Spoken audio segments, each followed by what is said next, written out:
Bismillahirrahmanirrahim. Assalamualaikum warahmatullahi wabarakatuh. Alhamdulillah, alhamdulillahi rabbil alamin. Wassalatu wassalamu ala asrofil anbiya'i wal mursalin wa ala alihi wa sahbihi ajma'in. Amma ba'du. Rabbi zidni ilma warzuqni fahmah.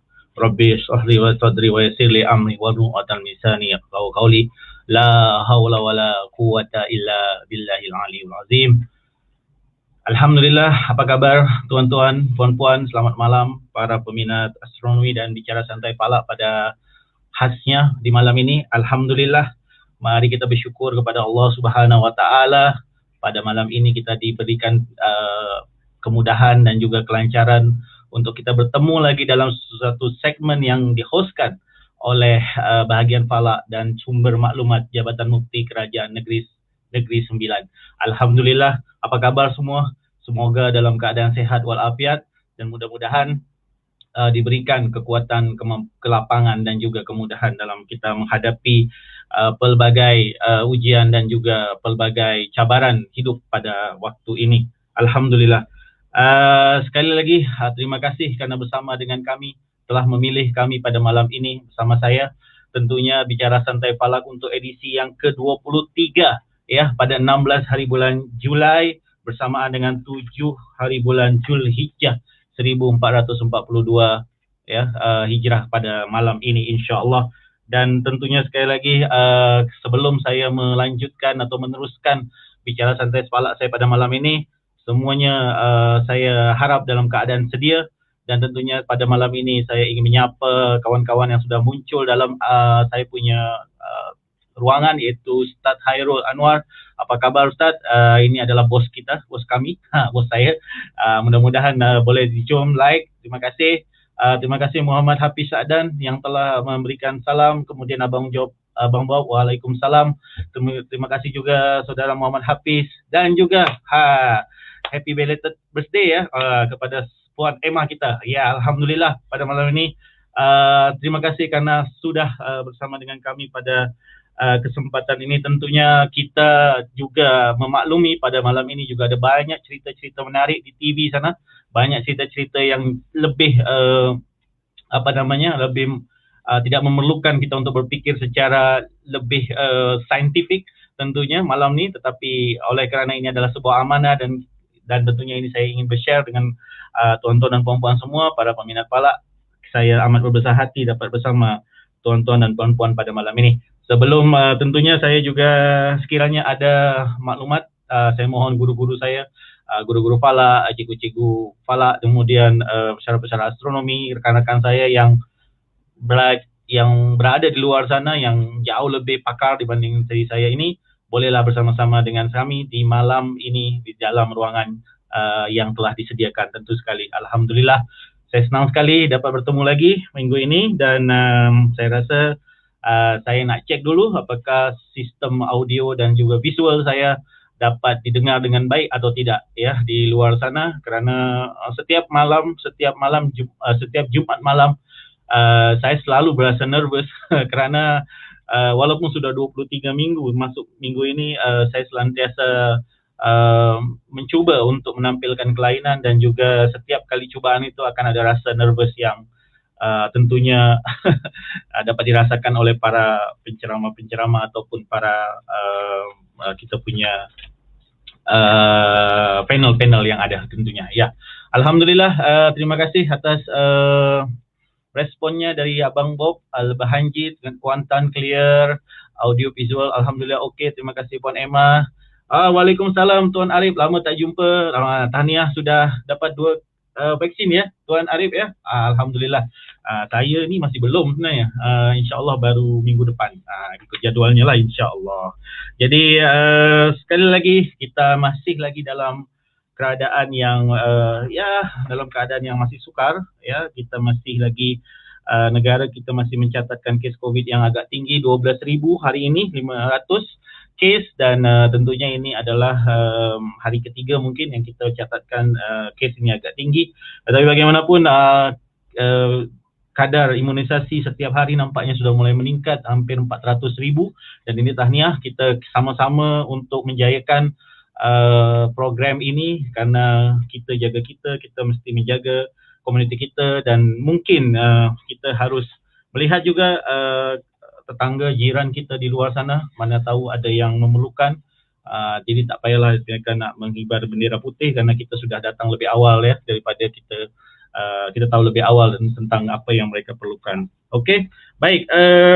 Pada malam ini tentu saya akan seperti biasa akan dibahagi kepada 3 segmen, iaitu Tadabbur Al-Quran, kemudian ada Buletin Langit, dan juga topik utama pada malam ini. Kat sini ada pakar-pakar yang boleh boleh bercerita lebih panjang lebar.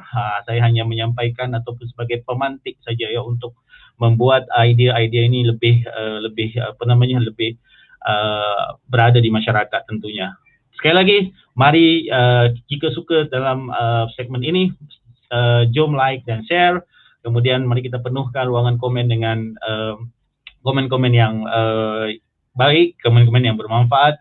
Dan tentunya dengan bicara falak ini, siapapun ya, dari mulai minggu lalu hingga sekarang, tentunya kita berharap mudah-mudahan berita-berita yang misinformation ataupun berita hoax berkaitan dengan falak astronomi ini dapat kita sama-sama minimizekan, karena memang di luar sana ada banyak sekali berita-berita palsu, berita-berita yang misunderstanding ataupun berita-berita yang misinformation, disinformation. Tentu ini yang memerlukan kita untuk membuat penjelasan-penjelasan yang memang harus sangat sabar ya, untuk memberikan pemahaman kepada masyarakat, insya-Allah.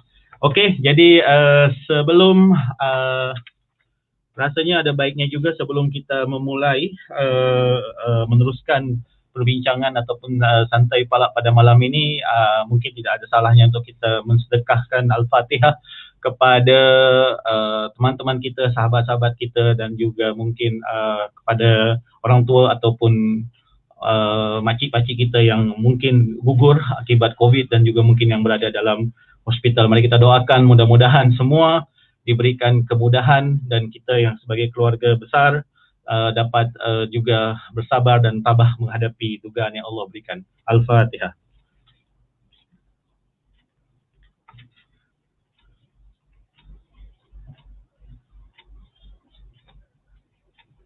Amin, amin ya Rabbal Alamin. InsyaAllah mari kita meneruskan bicara santai falak pada malam ini.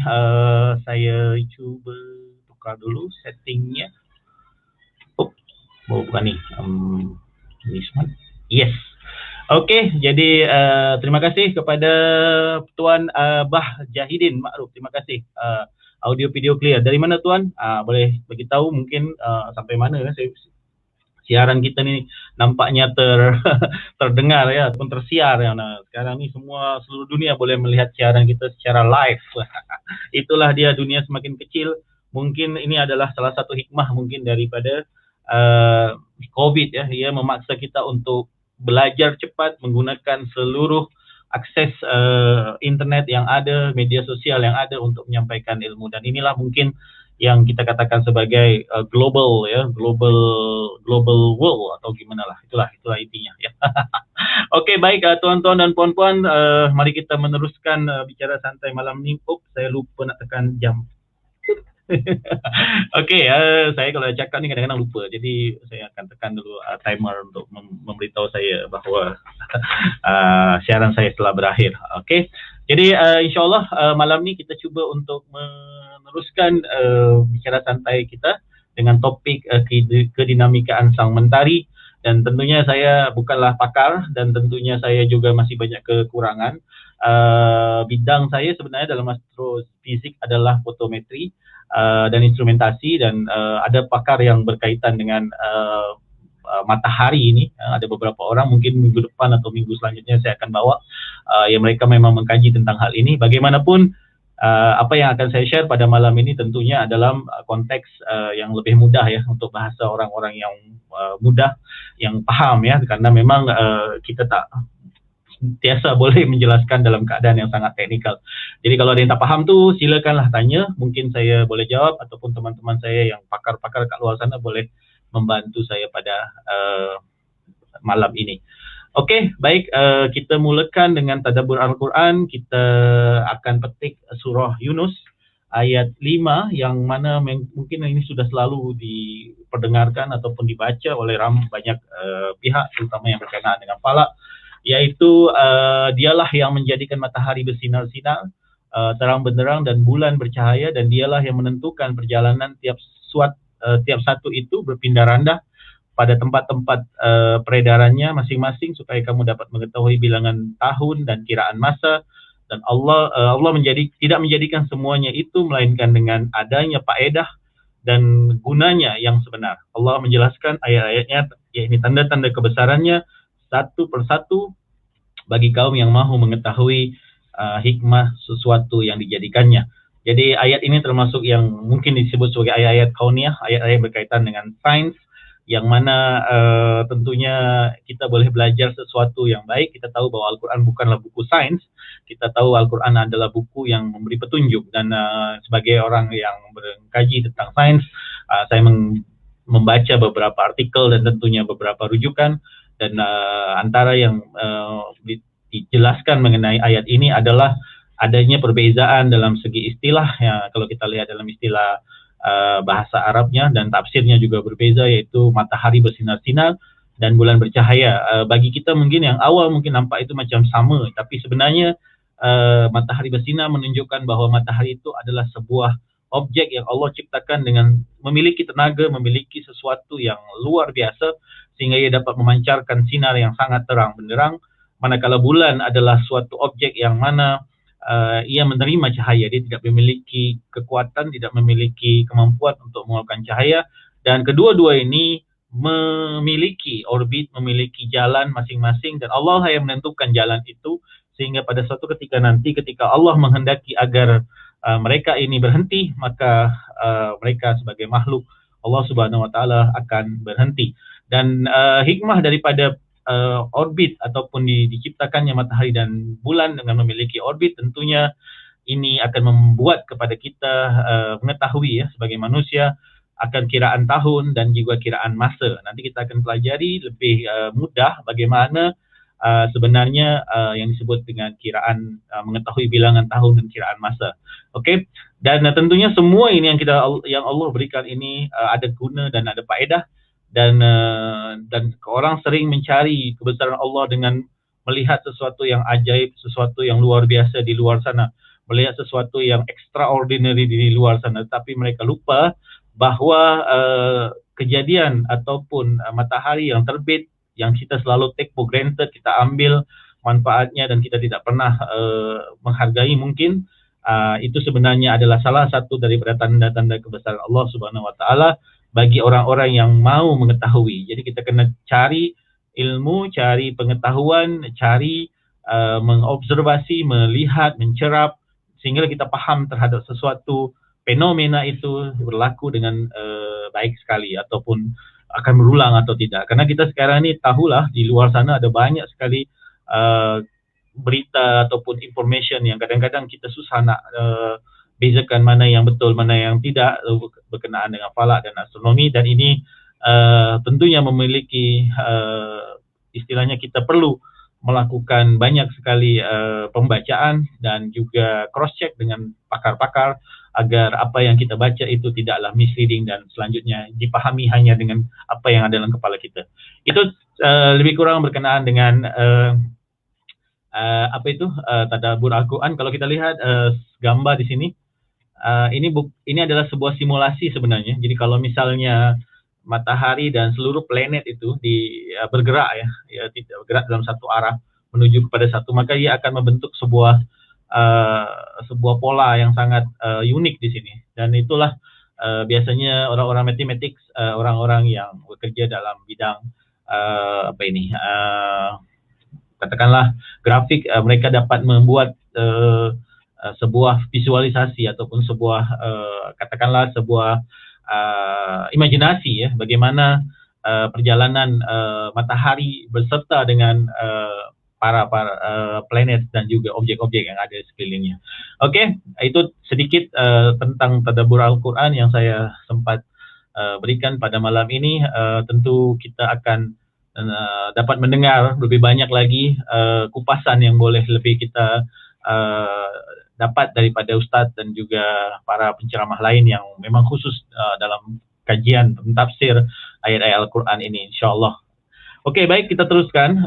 Malam ni kita akan bicara juga tentang buletin langit. Buletin langit adalah sebuah segmen di mana saya akan berkongsi dengan anda semua, tuan-tuan dan puan-puan, berkenaan dengan apa yang berlaku di dunia astronomi saat ini, ataupun ada berita-berita astronomi yang memang sudah berlaku beberapa hari yang lalu.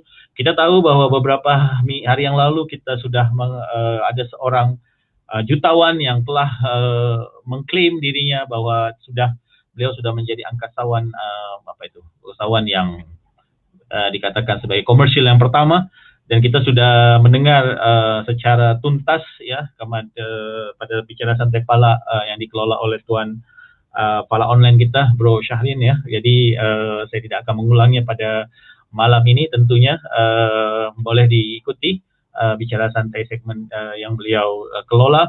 Kemudian ada beberapa juga perkara yang turut disentuh berkenaan dengan komet, dan komet kita masih jauh, tapi bagi astronom jauhnya komet itu tentu boleh dapat dikaji, dan kita mungkin boleh menghantar kapal angkasa kerana komet itu paling dekat dengan bumi pun hanyalah sejarak planet Saturn ya. Jadi mungkin kita boleh mengkaji ataupun saintis astronom boleh mengkaji menghantar sebuah satelit, kerana itu telah pernah dilakukan dalam beberapa misi Kyoto, dan juga misi yang kedua itu misi apa ya?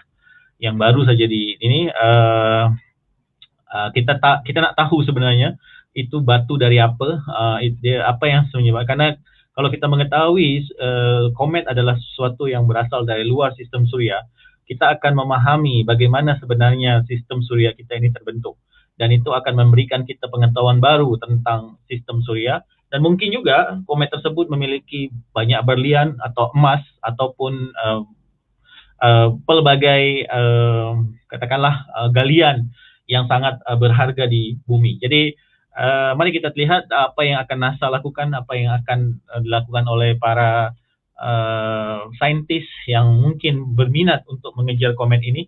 Masih ada sekitar 10 tahun lagi ya untuk komet ini berada pada landasan terdekat ya dengan planet Juhal ya. Jadi kita akan lihat insya-Allah apa yang akan berlaku pada masa-masa akan datang. Okey. Jadi buletin langit kita tidak akan mengulas itu juga karena sudah dijulas juga pada bicara santai Palak bersama rekan bicara santai yang lain. Okey. Jadi pada malam ini tentu saya akan sedikit berkongsi mengenai apa yang berlaku pada 10 Julai yang lalu. Kita tahu bahwa ada cerapan hilal dan sekali lagi untuk kesekian kalinya kita memiliki sekali lagi tidaklah disebut kontroversi, tapi memang kita sudah menjangka akan ada perbezaan untuk beberapa negara yang mana semuanya pun sebenarnya bermula daripada satu yang dinamakan sebagai kaedah ataupun bagaimana mereka mentafsir sebuah ayat ataupun sebuah hadis, yang mana itu akan selanjutnya akan memberikan kesan-kesan domino yang lain ya. Jadi kita tahu bahwa ada setengah negara menggunakan kaedah ruqyah saja atau melihat anak bulan saja tanpa ada istilah kami embel-embel yang lain. Tapi ada juga yang menggunakan kaedah perhitungan saja. Ini memang ekstrim. Hanya menghitung, tidak melihat sama sekali. Tetapi kelaziman di negara ini adalah kita menggunakan kaedah yang sama, yaitu menghitung dan juga menentukannya dengan ruqyah. Jadi seperti mana yang saya telah jelaskan minggu lepas, kita boleh menentukan ataupun boleh menjangka apakah hilal tersebut ada atau tidak, dan apakah kewujudannya itu boleh boleh kita cerap atau tidak. Dan minggu lepas saya sudah tunjukkan simulasi ini bahawa bulan pada waktu itu berusia 10 jam, artinya dia sudah melebihi daripada syarat yang ditetapkan di sini, yaitu 8. Kemudian jarak lengkungnya sudah 5, lebih daripada 5, dan altitudenya adalah jarak lengkungnya 5 dan juga altitude-nya adalah sekitar 4 lebih ya. Jadi oleh kerana itu maka kita yakin bahawa bulan itu dapat dicerap sekiranya ya. Nah sekali lagi, sekiranya tidak ada halangan di ufuk. Nah ini kenapa kita begitu yakin ya. Maka mungkin saya perlu tunjukkan ini. Ini adalah gambar, kalau kita melihat di sini, umur hilal di sini adalah 10 jam. Menurut hitungan falak pada hari Jumaat lepas atau hari Sabtu lepas, umur hilal ketika matahari terbenam adalah 10 jam. Dan di lapangan ataupun di tempat ataupun di ini adalah di Teluk Kemang. Ya, di Teluk Kemang. Kita pernah merekodkan sebuah hilal yang berusia 12.6 jam ya. Dan kalau tuan-tuan dan puan-puan coba tengok di sini, ia sangat halus ya, ini sangat halus dan tentunya sekiranya tidak ada awan, ini adalah awan ya. Ini adalah awan yang menutup hilal tersebut ya. Ini adalah awan yang nampak cerah kena matahari dan ini adalah hilalnya. Kalau kita lihat di sini 12.63 ini adalah hilal termuda yang diakui oleh ICOP, yaitu International Crescent Observation ya, project, yang mana hilal ini adalah hilal yang ditangkap ataupun dicerap ataupun direkam image-nya ya, menggunakan kamera dan tentunya umurnya cukup kecil ya, 12.63. Jadi jikalau tidak ada awan yang tebal ya, kita amat yakin bahwa kemungkinan besar hilal pada hari Sabtu itu dapat dicerap karena jarak lengkung dan juga altitude-nya sangat menjanjikan, so promising. Tetapi ya itulah, sekali lagi ada satu cabaran di situ, yaitu adanya awan. Dan awan itu tentunya tentunya tidak dapat dihilangkan ya dengan menggunakan apapun kaedah pengimejan apapun ya.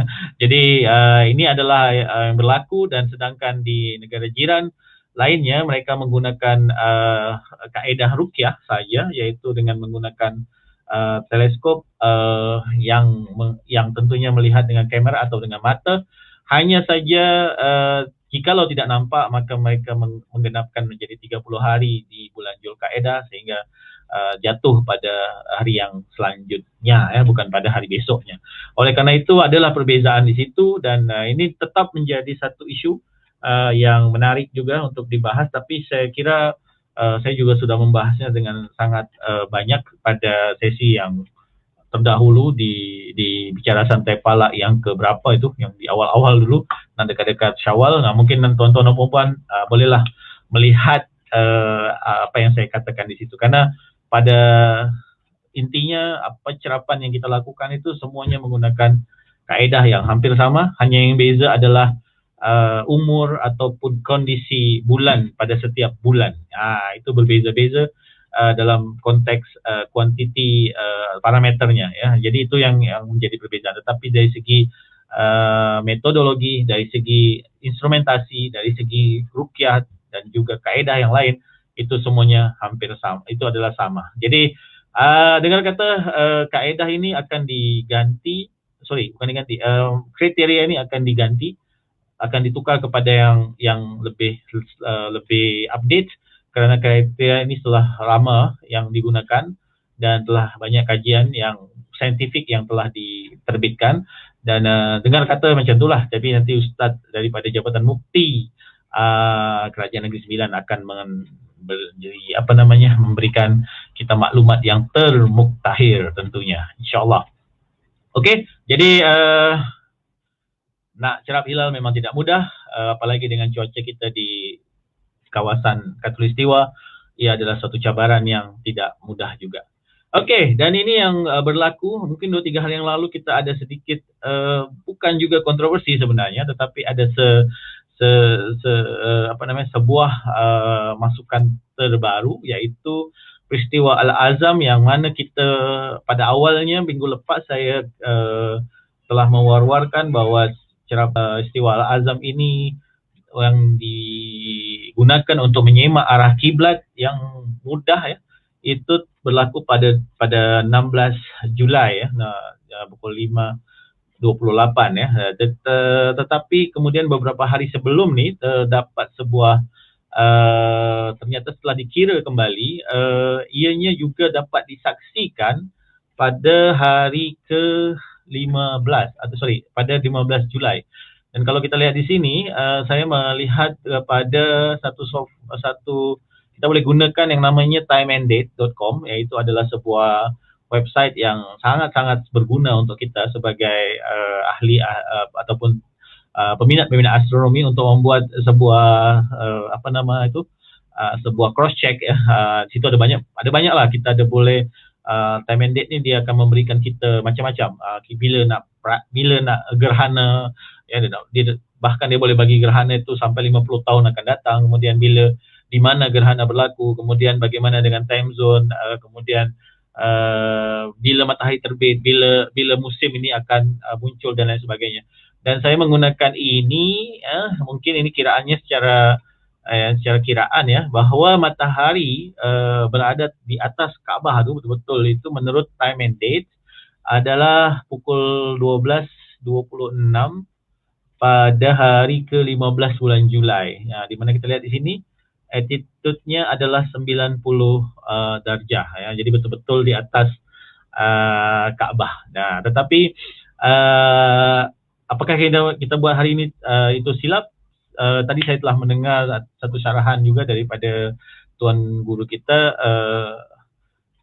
bahawasanya yang dikira itu adalah bayangnya ya, bukan matahari yang tepat. Jadi dua-dua hari itu dapat digunakan dengan baik, kerana ralatnya juga seperti mana yang telah di share oleh banyak juga para guru-guru falak, tidaklah terlalu besar hari ini dan yang semalam. Jadi sekali lagi tahniah kepada tuan-tuan dan puan-puan yang berjaya untuk membuat semakan arah kiblat pada semalam dan juga hari ini. There is no controversial, hanya memang kita biasanya mewar-warkan satu tarikh saja setiap bulan Julai. Tapi kali ini mungkin kita ada banyak pilihan, bahkan Jabatan Mufti Kerajaan Negeri Sembilan terdepan ya, setiap hari mereka mengeluarkan jadual yang cukup menarik ya, yang dilakukan untuk memberitahu kepada para peminat falak, khususnya yang berdomisili atau yang bertempat tinggal di daerah ataupun kawasan Seremban ya. Memang mereka update setiap hari untuk melihat arah kiblat yang ada. Jadi boleh masuk ke fanpage bahagian falak dan sumber maklumat Jabatan Mufti Kerajaan Negeri Sembilan, karena mereka cukup update dalam memberikan maklumat-maklumat berkaitan dengan falak yang mana kita boleh ikuti ya dengan sebaik-baiknya. Okey, jangan lupa like dan share page mereka. Ada banyak maklumat yang boleh kita berikan kepada yang mereka berikan kepada kita semua tentunya. Jadi sekali lagi boleh gunakan type and date, dan saya kira bukan hanya di sini ada tulisannya. Ini saya cari di Mekah ya. Saya tanya dia bilakah tarikh, bukanlah saya tanya gitu ya. Maksudnya kita masukkan data Mekah dan kemudian dia akan, ataupun Saudi Arabia, dia akan masukkan bilakah tarikh. Kenapa kita tahu? Kerana kita tahu matahari pada ketika ini sedang berada di Northern Hemisphere ya. Kalau di Kuala Lumpur boleh juga ya. Jadi kita boleh tanya, kita boleh lakukan semacam bagi tahu ataupun menggunakan time and date ini. Kita boleh masukkan Kuala Lumpur dan kemudian kita boleh membuat sedikit jangkaan bilakah matahari berada di atas langit Kuala Lumpur. Ini yang Kuala Lumpur lah, ataupun di Seremban, ataupun di Melaka, ataupun di Kota Baru, ataupun di Langkawi, bila. Karena setiap hari itu daerah ataupun kawasan kota tu ia berbeza. Sebab Malaysia ni bukanlah berada di garisan khatulistiwa ya, sangat. Jadi dia berada 3 darjah daripada garisan tu. Jadi ada sedikit tarikhnya. Dan ketika saya lihat kemarin ketika buat di Kuala Lumpur, kita tahu bahawa matahari akan berada di garisan khatulistiwa pada setiap bulan Mac dan juga bulan September, sehingga kita boleh lihat di sini, kalau kita lihat di sebelah sini tarikhnya ya, dan juga masanya, dan kita akan tahu berapakah ketinggian matahari yang kalau kita di atas kepala itu maknanya 90 derajah lah. Nah, itu cara dia lah untuk hitung. Ada cara lain tentu, tidak ada satu cara yang kaku.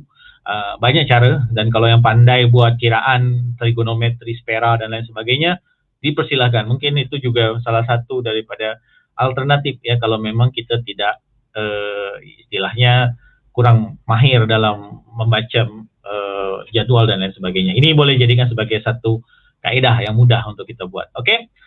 Selanjutnya, nampaknya bagaimana cuaca di tempat tuan-tuan dan puan-puan nih? Saya dengar dekat Sabah hujan lebat semalam, ataupun di Sarawak. Tapi di KL nih tidak begitu ya. Di KL nih sudah 2 hari, bahkan malam nih langit saya tidak katakan cantik, tapi yang pasti panas. Jadi tidak hujan, dan setiap hari, dan alhamdulillah semalam dan hari ini saya dapat membuat penyemakan arah kiblat ya, dua hari di Kuala Lumpur ni, di Gombak ini dengan baik, kerana 2 hari pada jam segitu cuaca ataupun matahari bersinar dengan sangat-sangat terang ya, dan selepas itu barulah awan datang tapi tidak hujan. Jadi mungkin di tempat tuan-tuan dan puan-puan cuaca kita agak berlainan, itu biasalah. Allah Maha Adil, ada waktunya dia bagi kita hujan lebat dan tak boleh keluar rumah. Ada kawasan yang terik, kemarau dan lain sebagainya, tapi ketika kita kemarau, ada juga yang hujan lebat. Jadi itu adalah sesuatu yang biasa dalam hidup ini, tidak ada yang kekal.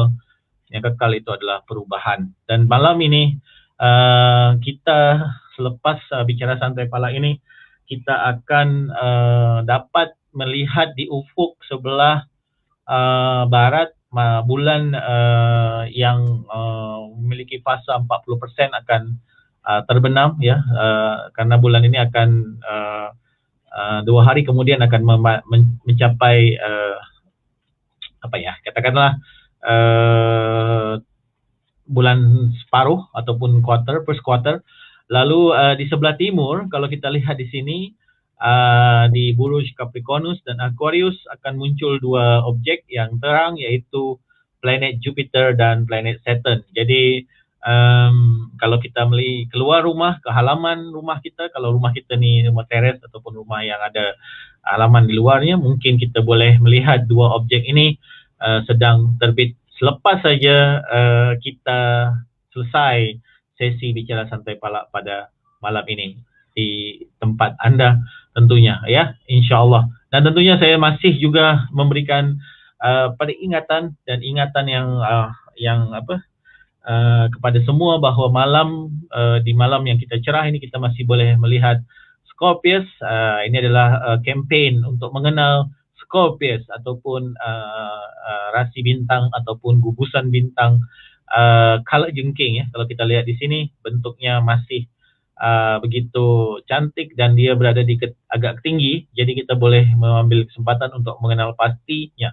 Jangan lewatkan tentang ini, kerana ia sangat menarik, dan tentunya kalau kita boleh bersama dengan family ataupun dengan anak-anak, ia menjadi suatu aktiviti yang amat mengujakan ya tentunya. Dan untuk mengenal pastinya, tentunya kita boleh mendownload dulu software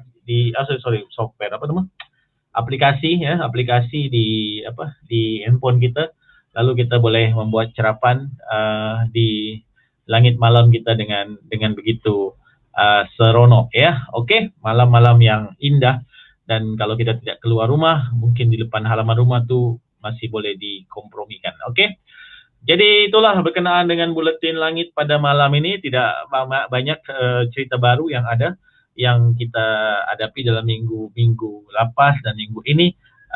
Bagaimanapun kita berharap semua yang telah diberikan tadi boleh memberikan kita satu maklumat tambahan yang boleh kita gunakan untuk kehidupan kita. Tentunya saya senang sekali jika ada tuan-tuan dan puan yang boleh share ya, gambar yang boleh diambil ya mengenai gambar yang diambil mungkin daripada hasil cerapan ini, ya.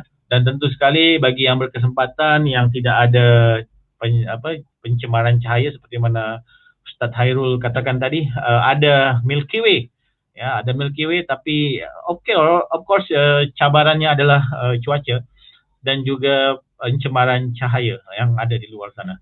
Jadi sekali lagi silahkan untuk mencerap jika ada masa dan juga ada kesempatan keluar rumah, mungkin tidak perlu jauh, mungkin hanya di halaman, dan lihatlah bintang-bintang di langit sana supaya kita lebih tentunya menghargai apa yang Tuhan berikan kepada kita, insyaAllah. Baik, kita teruskan bicara santai pala pada malam ini dengan topik utama kita, iaitu kedinamikaan sang mentari, ya. Jadi kenapa disebut kedinamikaan? Kerana matahari itu adalah sesuatu objek yang dinamik, yang tidak diam. Dia memiliki perilaku, tabiat dan juga sebuah istilahnya daur ataupun siklus yang harus kita perhatikan dalam kehidupan kita. Dan banyak sekali ayat-ayat Al-Quran yang mana kita Allah Subhanahu Wa Taala menceritakan mengenai matahari. Dan minggu lepas saya telah menceritakan sedikit sebanyak berkenaan dengan matahari ini, dan kita dapat lihat di sini ada gambar yang begitu menarik di sebelah kanan, dan apa ini, dan sebelah kiri juga adalah sebuah letusan yang begitu hebat, ya, yang begitu hebat yang direkam oleh satelit, ya. Kita dapat melihat bagaimana matahari ini bereaksi, bertindak balas, berdinamika di atas permukaannya. Oke. Baik, saya sudah cerita tentang ini bahwa pada tahun 1989 pada bulan Mac telah berlaku sebuah geomagnetic storm, dan saya tidak akan ulang lagi. Yang paling penting adalah geomagnetic storm ni boleh berlaku bila-bila masa, dan walaupun kita berada di sebuah negara yang maju sekalipun, karena geomagnetic field ini berlaku pada tahun 1989 itu bukan berlaku di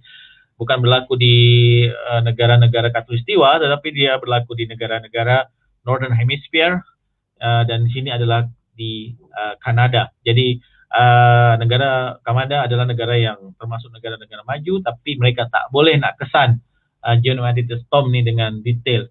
Dan kalau masih ingat tak kita peristiwa sebuah meteor yang jatuh di Rusia yang sangat-sangat besar, yang sangat-sangat luar biasa, dan kalau kita lihat videonya tu banyak sekali cermin-cermin tingkap yang pecah kalau kita masih ingat. Dan kita tahu bahawa Rusia bukanlah negara yang main-main. Mereka adalah salah satu daripada rival daripada Amerika Serikat yang memiliki senjata luar biasa, tetapi mereka juga tidak dapat mengesan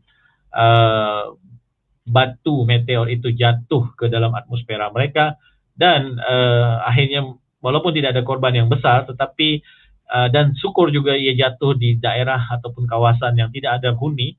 Tapi bayangkan kalau batu meteor tersebut jatuh di kawasan Moskow ataupun daerah yang memiliki populasi manusia yang banyak. Jadi sekali lagi, negara maju atau tidak itu kadang-kadang adalah sebuah definisi, takrifan, tetapi bayangkan jika ada sebuah objek yang masuk ke dalam bumi dan menghentam mana-mana kawasan tanpa kita sedari, termasuk juga dalam kes ini geomagnetic storm. Itu sebabnya negara-negara mereka melabur ataupun memberikan kajian pelaburan yang besar, ya, duit research yang besar, wang research yang besar untuk para saintis mereka mengkaji tentang ini, karena kerugian yang dihasilkan itu amat luar biasa berbanding dengan apa yang mereka belanjakan. Jadi mungkin hal ini yang kita perlu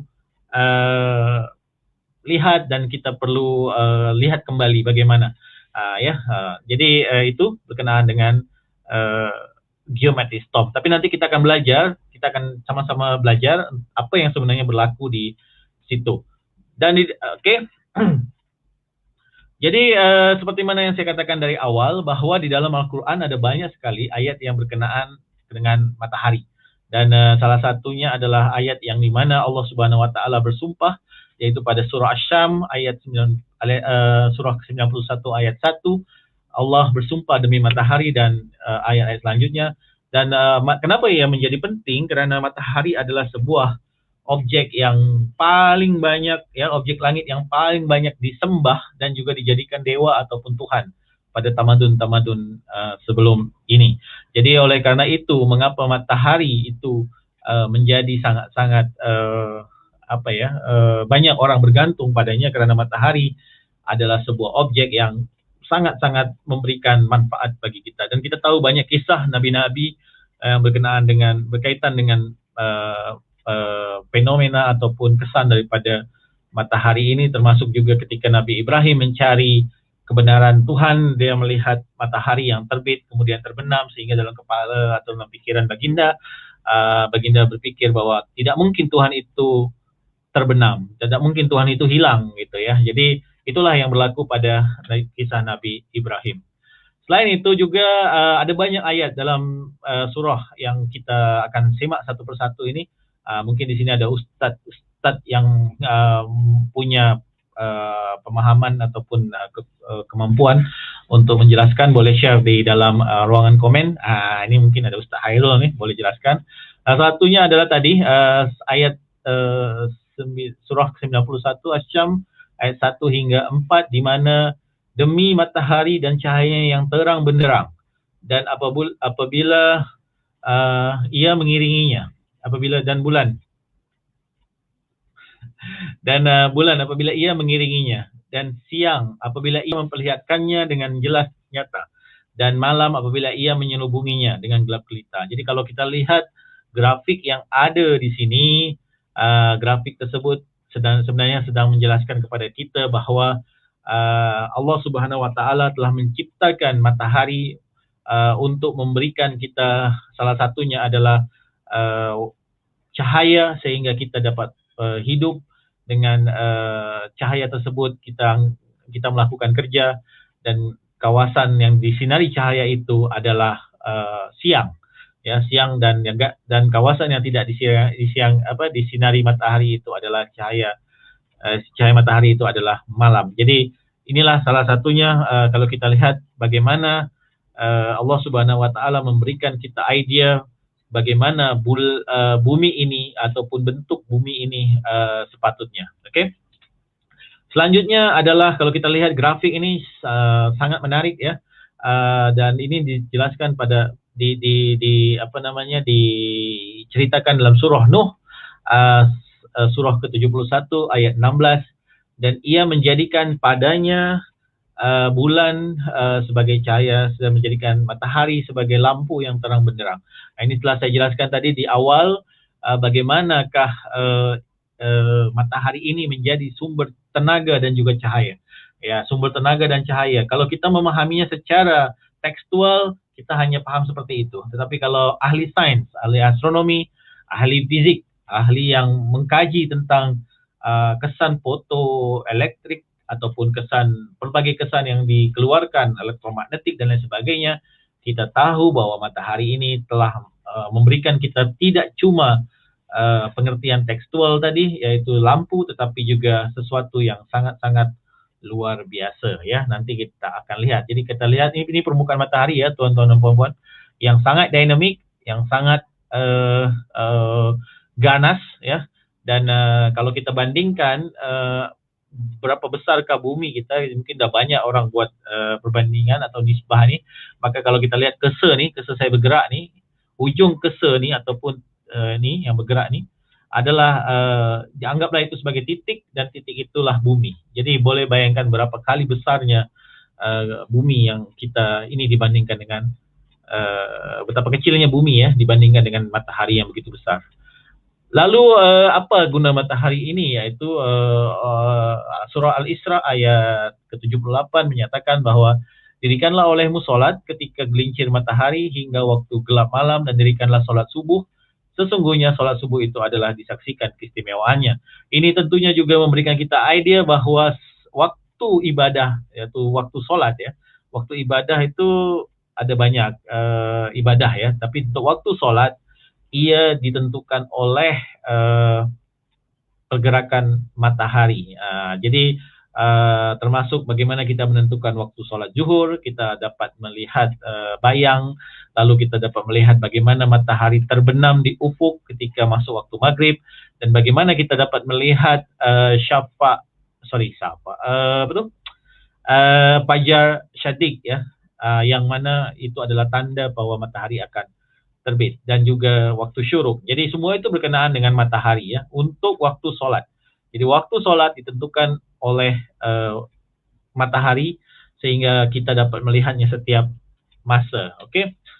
Dan selain daripada waktu solat, tentu untuk manusia kita memiliki keinginan untuk melihat masa, kerana kita perlu mengatur kerja kita, pukul berapa kita harus pergi ke pasar bagi contoh, pukul berapa kita harus bertemu dengan kawan-kawan kita, pukul berapa kita harus rehat dan lain sebagainya.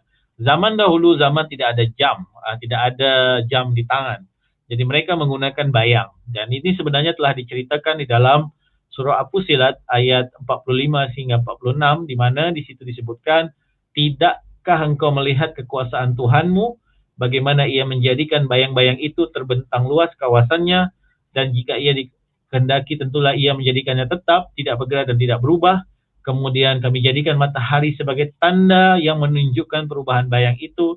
Kemudian kami tarik balik bayang itu kepada kami secara dengan beransur-ansur. Jadi kalau kita lihat di sini, bagaimanakah Allah Subhanahu Wa Taala menggambarkan pergerakan matahari itu dengan kesannya kepada bayang-bayang, di mana kalau matahari itu berada di sebelah pagi dan petang, pagilah, ya, kita mulai dengan pagi, bayang matahari itu bayang pada tongkat yang ataupun objek yang tegak itu akan panjang. Ketika sampai tengah hari, bayang tersebut akan pendek, dan kemudian ketika masuk petang hari, kemudian berpindah daripada timur ke barat, kemudian bayang tersebut kemudian berpindah ke sebelah timur. Jadi bayangkan ini adalah sebuah dinamika yang berlaku setiap hari. Setiap hari dia tidak masuk. Setiap hari dia masuk. Saya baca Ustaz Hairul punya, siapa tak masuk kelas ni? Okey, siapa ni? Samsudin Abdul Wahab tak masuk. Tak apa. Dia selalu lihat rakaman tu, insyaAllah. Jadi inilah yang diceritakan, ya, berkenaan dengan bayang matahari, bayang yang disebabkan oleh cahaya matahari. Termasuk tadi kita mengukur arah kiblat, kita juga menggunakan menyemaknya dengan matahari. Jadi sekali lagi bahawa matahari sangat penting dalam penentuan waktu sebelum kita mengenal jam, ya, sebelum kita mengenal jam. Bahkan jam yang ada sekarang pun sebenarnya kita perlu melakukan correction kepadanya berdasarkan apa yang matahari yang ada di langit pada ketika kita buat kiraan tersebut. Okey. Lalu tentu sekali ayat selanjutnya yang saya sempat cari adalah dari banyak artikel, ya, itu surah Al-An'am ayat ke-96, di mana dalam ayat surah ini dinyatakan bahawa Allah jualah yang membelah cahaya subuh dengan menyingsingkan fajar, dan yang menjadikan malam untuk tinggal berehat, dan menjadikan matahari dan bulan untuk mengira waktu menurut peredarannya. Yang demikian itu adalah kuasa penentuan Allah yang maha kuasa lagi maha mengetahui. Jadi Allah ciptakan malam dan siang untuk kegunaan kita, untuk kita istirahat, untuk kita rehat, untuk kita mengira waktu, ya, seperti mana saya jelaskan di awal tadi.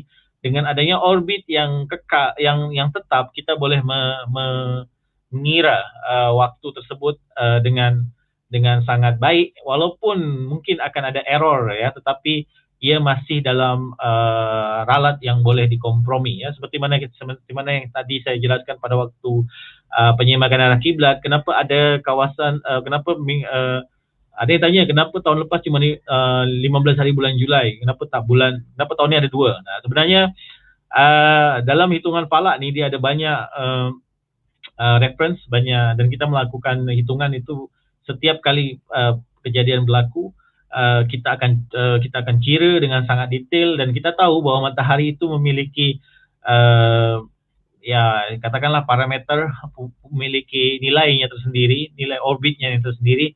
Kalau kita tahu secara umum misalnya bumi mengelilingi matahari 365 hari. Itu secara umum. Tapi kalau kita belajar lebih mendalam tentang kalender, maka bumi itu mengelilingi matahari adalah 365 perpuluhan 25. Itu pun masih terlalu umum. Tetapi kalau kita nak lebih detail, mungkin kita boleh lihat ya berapa panjang nilai di belakang koma tuh yang ada, belakang point tuh. Ya, jadi perpuluhan itu kalau ditambah dalam jumlah yang panjang, dalam jangka waktu yang panjang, ia akan menyebabkan perubahan dalam 1 hari atau 2 hari. Jadi semua itu menjadi sebuah catatan ya tersendiri dalam sebuah hitungan palak ya. Oke, jadi itulah yang kita tahu sedikit sebanyak. Saya ambil beberapa ayat yang berkenaan dengan matahari, dan kebanyakan ayat tersebut menceritakan matahari dalam konteks geosentrik ataupun dalam konteks kita sebagai manusia melihat matahari. Jadi kalau kita tonton boleh bayangkan kan, kita dulu tak pernah berpikir manusia itu boleh keluar daripada bumi. Jadi nenek moyang kita dulu berpikir bahawa kita ni berada dalam suatu kubah yang gergasi.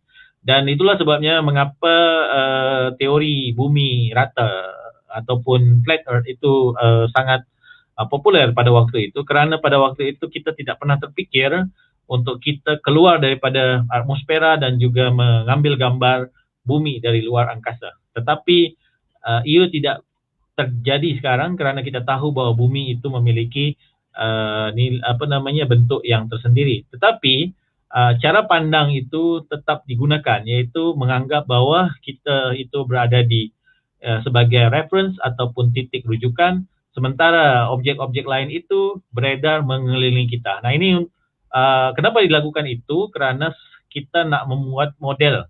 Ya, kita nak buat model, kemudian kita nak buat kiraan. Jadi kalau kita tidak meletakkan diri kita sebagai reference, maka kiraan yang akan kita buat itu akan sangat-sangat sukar. Jadi oleh sebab itu kita meletakkan dalam kiraan falak kita sebagai reference atau titik rujukan, sementara objek-objek yang lain seperti matahari, bulan, bintang, planet seolah-olah mereka mengelilingi kita ya. Kita nampak matahari terbit di timur, terbenam di barat. Kita nampak bulan terbit di timur, terbenam di barat, begitu juga bintang dan lain sebagainya. Hanya untuk sebagai reference, dan itu untuk memudahkan perhitungan. Karena kalau tidak, maka model tersebut tidak dapat digunakan. Jadi inilah sebabnya saya katakan tadi, Al-Quran memberikan kita salah satu perspektif, yaitu perspektif geosentrik, yaitu banyak sekali ayat-ayat yang menyatakannya kita melihat matahari itu keluar, bukan daripada luar ke dalam. Tetapi jangan salah, banyak juga ayat-ayat Al-Quran yang menceritakan dari pandangan luar. Hanya saja mungkin memang perlu ada satu terjemahan ataupun satu tafsiran yang jauh lebih komprehensif. Dan ini kita sudah, nanti kita akan lihat di manakah perbezaan tersebut. Oke? Jadi, berapa menit lagi nih? My God, ternyata tinggal 5 menit lagi. Tak apa. Kalau tak siap, kita boleh sambung minggu depan. Jadi pada awal tamadun manusia, matahari adalah objek angkasa yang paling dihargai, paling diraikan, paling diharapkan, paling ditunggu. Oleh sebab itu, mengapa tamadun-tamadun dulu jadi kenapa tamadun dulu ia sangat-sangat menyembah ya, sampai tahap menyembah kepada matahari, kerana memang matahari lah yang menentukan nasib mereka. Jadi kita tahu banyak sekali katakanlah perjalanan manusia berhijrah daripada satu titik ke titik yang lain pada tamadun awal ya. Ini kita cerita masa sebelum ada masih mungkin pramoden, maksudnya jauh lagi lah. Kalau semalam Cik Tini ada cerita tentang kisah-kisah dan lain sebagainya, ini cerita bagaimana manusia memandang matahari itu dengan sangat-sangat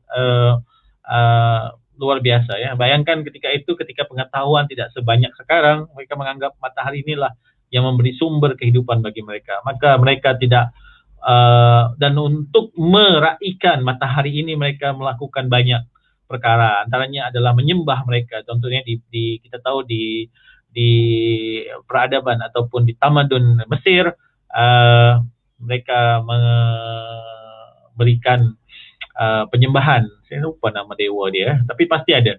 Kemudian ada batu Stonehenge ini yang digunakan untuk menghitung bilakah solstice musim panas ya. Itu. Kemudian kita tahu ada banyak gambar di sini yang di mana matahari menjadi sumber utama, dan kita tahu ini siapa yang tahu? Ini siapa yang tahu nih? Ini mungkin kalau yang tahu pernah tengok filem apa saya pun tak pernah tengok sebab kejam sangat filem tu. Jadi filem apa Apokalip ya. Itu ini adalah candi ataupun kuil di Amerika Selatan, yang Amerika Selatan kalau kita lihat adalah negara yang berhampiran dengan khatulistiwa, sehingga mereka mendapat matahari yang cukup banyak, sehingga mereka untuk menjinakkan untuk melayan Tuhan matahari itu mereka tidak segan untuk mengorbankan manusia ya. Jadi di sini ada dewanya, inilah dewa katanya lah, ini dewa. Ini kita cuma nak belajar secara seringkas.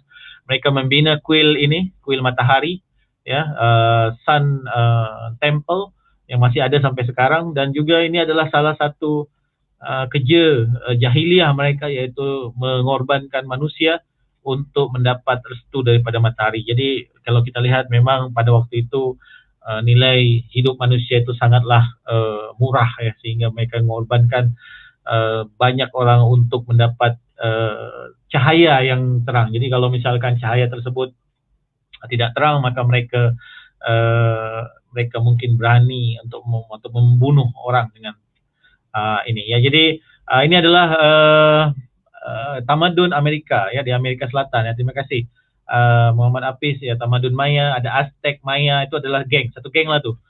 Dia punya ini, dan ini adalah ini bukan daripada Amerika, ini adalah dewa saya lupa namanya, di Greek ya. Dia menumpang ada ceritanya nih, mungkin kalau saya lupa nanti saya akan rujuk lagi minggu depan. Okay?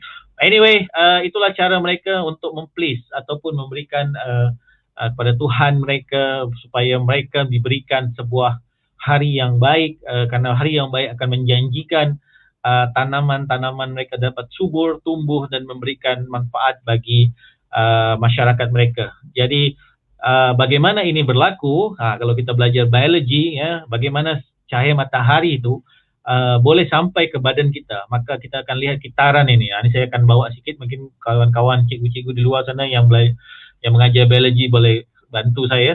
Yaitu apabila matahari ini memancarkan cahayanya, dia akan diterima oleh tumbuh-tumbuhan, makanan kita, dan sini ada tenaga. Kemudian tanaman ini akan dimakan oleh haiwan ini. Dalam case ni adalah lembu ni akan makan ni, lalu tenaga tersebut kemudian ditransfer, kita makan dan kita akan mendapat tenaga yang tersisa. Jadi itulah siklus yang penting untuk kita tahu bahawa sebenarnya matahari ini secara tidak langsung memberikan kita kehidupan.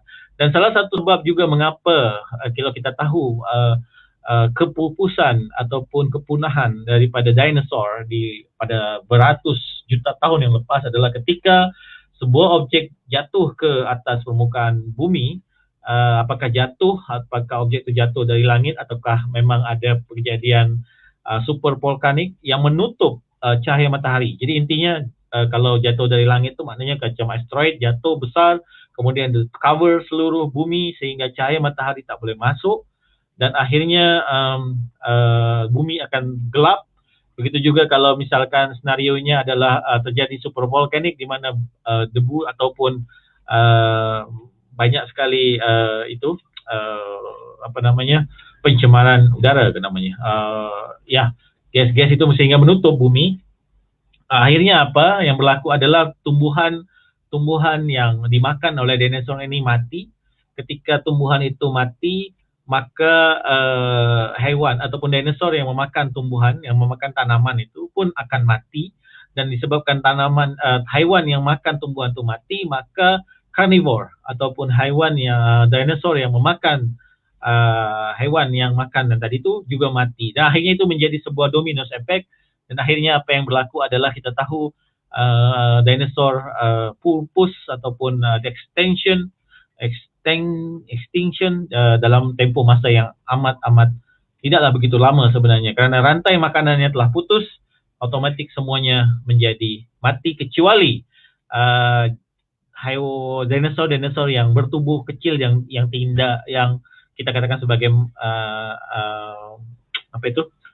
nenek moyang kepada mamalia dan juga serangga. Jadi bayangkan inilah kuasa daripada matahari, walaupun kita rasa macam apa hubungan antara saya dan matahari secara terus, tetapi jangan lupa bahawa kita makan, kita minum, bahkan kita tinggal amat ditentukan oleh keamatan cahaya matahari. Jadi kalau kita lihat di sini, saya nak mengingatkan kembali tentang proses fotosintesis, di mana sinar cahaya matahari itu yang namanya foton akan ditangkap oleh ada satu sistem yang tanaman di sini yang hijau ni namanya chlorophyll ya, tak silap saya. Kemudian terjadi proses kimia di mana itu akan ditukar daripada gabungan daripada cahaya matahari, karbon dioksida dan juga air ini akan menjadi dalam proses fotosintesis dan akhirnya menjadi glukos dan juga oksigen. Kita tahu kalau oksigen ni dia akan keluarkan terima kasih Ustaz Hardi. Klorofil, ya betul, klorofil. Saya masih ingat tu, klorofil tu rasanya gabungan tu. Tapi di klorofil tu ada satu namanya stomata, dan stomata tu lah yang tangkap tak silap ya. Stomata tu lah yang tangkap poton-poton tu, poton-poton cahaya matahari ini, lalu kemudian cahaya matahari ini ditukar menjadi menjadi glukos dan oksigen. Kita tahu kalau oksigen itu sebabnya kalau kita di luar masa tengah hari ada sebuah pohon ya, kita berlindung ataupun kita duduk di bawah pohon tu kita akan rasa segar. Tapi jangan pohon durian ya, sebab kalau pohon durian takut jatuhnya nanti lebam kepala. Pohon lain lah ya, yang tak ada buahnya, pohon mangga ke atau pohon yang lain lah. Jadi kita akan rasa segar kerana pohon pada waktu tengah hari akan mengeluarkan oksigen dan tentunya oksigen tersebut membuat kita segar dan juga memberikan kita tenaga. Dan kita pula di manusia akan mengeluarkan karbon dioksida ya, bukan kentut ya. Jadi karbon dioksida dan karbon dioksida itu yang akan menggunakan digunakan oleh tumbuhan ini untuk menghasilkan proses selanjutnya. Dan glukos ini tentunya disimpan dalam bentuk macam-macam. Ada yang disimpan sebagai buah, ada yang disimpan, ya kita tahu buah mangga dia buat lebihan glukos tu menjadi buah mangga ya, lebihan daripada glukos dekat pohon durian tu dia jadikan buah durian dan lain sebagainya. Itu just satu simple understanding. Okay, jadi itulah berkenaan dengan bagaimana proses ini berlaku. Jadi jangan anggap remeh dengan kehadiran matahari. Ya, jadi kita tentu tidak ingin menjadi sebuah ataupun sekumpulan ataupun sebuah katakanlah dinosaur yang mati gara-gara tidak mendapat cahaya matahari. Okey. Dan selanjutnya itu berkenaan dengan fotosintesis. Lalu matahari juga membuat atau mencorakkan sistem meteorologi dan iklim dan cuaca. Tentu ini pakar-pakar cuaca dan meteorologi kat luar sana, kawan-kawan saya, mereka lebih tahu siklus siklus kitaran air ni, hydrologic cycle. Jadi dapat kita lihat di sini bagaimanakah matahari dapat menguap, menyinjatkan air ini, kemudian setelah itu terbentuk awan, dan awan ini kemudian berkitar, menghasilkan hujan, dan hujan kemudian selanjutnya. Dan tentunya sekali yang saya ingin saya hentikan slide ini adalah saat ini matahari berada di utara. Kalau kita lihat di sini, ini just pengetahuan matahari berada di sini, berada di utara, di garisan hampir agak ke bawah sedikit daripada garisan sartan. Dan kita tahu sekarang negara-negara hemisfera utara sedang mengalami musim panas. apabila negara-negara utara sedang mengalami musim panas, jadi apa yang berlaku adalah tekanan udara di sana lebih rendah. Ya, ia berbeza dengan di Australia, musim yang berlaku adalah musim sejuk, sehingga tekanan udara di sana lebih tinggi. Apa yang berlaku kemudian adalah bukan angin, ya. Jadi tekanan ini, perbezaan tekanan, kita belajar fizik, tekanan tinggi akan pergi kepada tekanan udara yang rendah dan akhirnya terjadilah yang kemudian kita panggil sebagai monsun barat daya. Jadi kalau kita saat ini sedang berasa ataupun dalam keadaan musim panas ataupun kurang hujan, itu secara amnya ia disebabkan oleh matahari sedang berada di utara, sehingga air yang berada di sini akan bukan air, angin tuh akan mengalir sini. Tetapi malangnya, bukan malang lah, tetapi memang secara geografinya ada Pulau Sumatera, sehingga apa yang berlaku adalah berlakulah kurang air semua tertahan di sebelah sini, sehingga kita di Semenanjung ataupun di Sabah Sarawak ini akan mengalami keadaan yang panas. Tetapi sekali lagi ini secara umum ya, ada kawasan tu mungkin dapat hujan, tapi ada kawasan tidak ya. Jadi ini secara teorinya kita sekarang ini berada di monsun barat daya ya, di mana angin bertiup dari barat daya. Ini barat daya ya. Kalau ini timur, ini utara, ini selatan, ini barat. Kalau dari sini barat daya. Dan kenapa dia barat daya bukan daripada selatan ke utara? Sebab sekali lagi bumi berpusing di atas paksi, ada namanya kesan Coriolis, dan juga putaran itu menyebabkan angin itu berputar ataupun bergerak agak serong sedikit daripada yang sepatutnya. Jadi ia berlaku pada bulan Mei, dan taburan hujan rendah dan hilangan hari tanpa hujan akan lebih banyak. Dan tentu sekali kita perlu bersedia. Kalau di hari-hari yang bukan COVID, mungkin 5 tahun yang lalu, masa inilah kita akan banyak menerima jerbu ya. Tetapi alhamdulillah mungkin saat ini kita tidak menerima jerbu kerana yang bakar hutan pun mungkin sudah tidak keluar rumah. Jadi kita selamat nantinya. Jadi mungkin untuk malam ni saya pikir sampai di sini dulu lah kita punya pembahasan terkait dengan matahari, dan tentu sekali ada banyak lagi yang belum saya nyatakan di sini. InsyaAllah kita akan sambung dalam pertemuan yang akan datang. Dan sebelum saya berakhir di sini, saya nak tahu, tengok ada tak apa ini? Ada tak mungkin maklumat yang maklumat yang apa namanya, yang boleh saya share bersama. Di sini ada Puan Maria Mat Ali, dia kata guru agama saya kata meteor tu antara bintang untuk menejam syaitan. Besar kemungkinan kawasan tiada manusia di Rusia itulah negara setan atau jin. Oh, Allahu alam. Ini okeylah, saya saya tidak ingin komen ini, tapi yang jelas kita sudah juga mengetahui bahwa meteor itu jatuh di satu kawasan, dan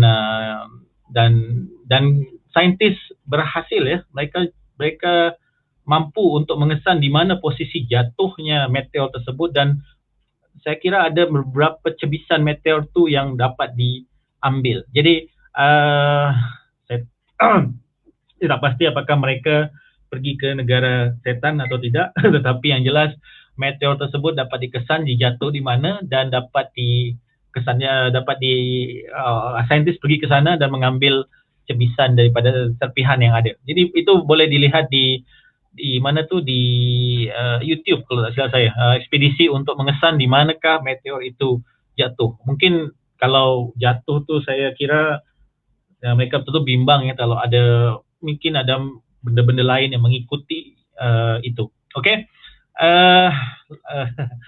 Jadi dalam konteks ini memang kita kena memahami ayat Al-Quran ini dalam banyak perspektif. Jadi tentunya sekali kita perlu melihat dari perspektif yang bermacam-macam, termasuk sains dan juga yang lainnya. Okey, apa lagi? Ya, mudah-mudahan selepas dari bicara santai ini tentang matahari tak ada lagi orang yang bicara tentang matahari terbit dari utara ya. Mudah-mudahan ya tidak berlaku pada zaman ini. Lalu ilham hati, bintang lain panas juga ke macam bintang matahari? Bintang kita matahari ni kira okey lah, dia punya panas tu tak adalah panas sangat dalam konteks fizik ya. Ada bintang yang jauh lebih panas dibandingkan ini. Okey. Terima kasih. Siapa lagi ni? Okey, ada satu ni, Saudara Muhammad Hafiz Syahadan. Nanti Pak Joko boleh terangkan secara ringkas tentang gelombang haba yang berlaku baru-baru ini yang menyebabkan beberapa tempat di Eropah terbakar. Okey, jadi saya tak boleh jelaskan secara detail, tapi tadi saya sudah sampaikan di awal.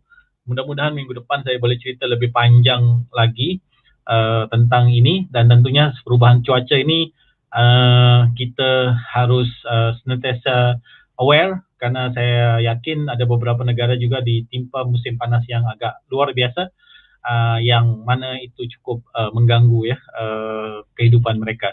Kita kat sini kena COVID, kat sana COVID dah selesai tapi musim panas pula. Jadi sekali lagi itu merupakan ujian untuk kita semua di sebagai manusia lah tentunya. By the way, mungkin sekali lagi terima kasih atas segala respon yang diberikan. Sekiranya ada kesilapan dan kekeliruan, saya mohon maaf sebenarnya, dan itu semuanya berasal daripada diri saya sendiri. Dan jika ada yang baik, silakan di-share, dan semuanya itu dari Allah Subhanahu wa Ta'ala. Sebelum saya berakhir, minggu lepas saya juga berpantun tapi tak ada yang jawab. Kali ini pun saya nak jual pantun lagi, saya jual je. Kira-kira macam ni pergi merantau ke pulau seberang, membawa bekal setandan pisang. Kini COVID datang menyerang, SOP dijaga, kita akan menang. Okey, dan satu lagi special, indah langit kerana awan, indah laut kerana kebiruan, indah Aidilfitri kerana kemaafan, indah Aidil Adha karena pengorbanan. Jadi sekali lagi selamat melaksanakan puasa sunat Arafah pada 9 Zulhijjah, ini pada hari Isnin, dan sekali lagi selamat menyambut Aidil Adha 1442. Mudah-mudahan pengorbanan kita menjaga diri dan juga SOP akan menjadi sebuah jihad yang boleh kita bertanggungjawabkan kepada Allah Subhanahu wa Ta'ala, insya-Allah. Jadi demikian dari kami. Sekali lagi mohon maaf sekiranya ada kekurangan. Terima kasih sekali lagi bersama dengan kami dan juga Bicara Santai Falak, kelolaan bagian Falak dan juga sumber maklumat Jabatan Mufti Kerajaan Negeri Sembilan. Itu saja dari saya. Wabillahi taufiq wal hidayah. Assalamualaikum warahmatullahi wabarakatuh dan terima kasih. Bye-bye. Selamat berhujung minggu.